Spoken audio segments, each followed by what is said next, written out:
بسم اللہ الرحمن الرحیم۔ ہمیشہ زندہ رہنے والے۔ بعض لوگوں کا نظریہ ہے کہ انسان جب مر جاتا ہے تو اسے سپرد خاک کیا جاتا ہے تو وہ پھر سے زندہ نہیں ہو سکتا، خاک سے بنا ہوا پتلا خاک میں مل جاتا ہے۔ اگر ایسا ہے تو قبر میں منکر نکیر مردوں سے سوال کریں گے یا زندوں سے؟ ہر مسلمان کا یہ عقیدہ ہے کہ قبر میں منکر نکیر سوال کریں گے اور صاحب قبر جواب دیں گے۔ سوال زندوں سے ہی کیا جاتا ہے۔ اب رہا وجود کا سوال، اللہ رب العزت کا فرمان ہے، میری ذات کے سوا ہر چیز فانی ہے، تو پھر اس وجود کو بھی فنا ہے۔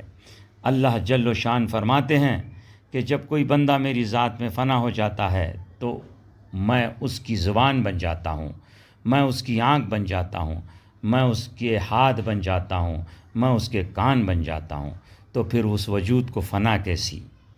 یہ وہی اللہ والے معتبر ہستیاں ہیں جو اللہ کی ذات میں فنا ہیں، جو اپنی وفات کے بعد بھی زندوں کی طرح اپنے مزارات اقدس میں مخلوق خدا کی رہنمائی کرتے ہیں اور مخلوق خدا کو ان سے فیض پہنچتا ہے۔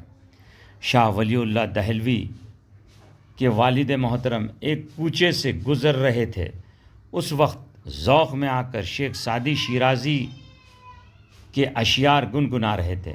اچانک چوتھا مصرع ان کے ذہن سے اتر گیا، بہت ذہن پر زور دیا مگر یاد نہ آیا۔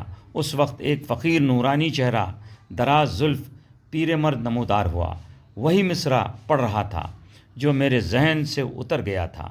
میں اس پیر مرد سے عرض کیا، جزاک اللہ الخیر الجزا، آپ نے مجھے وہ مصرع یاد دلایا۔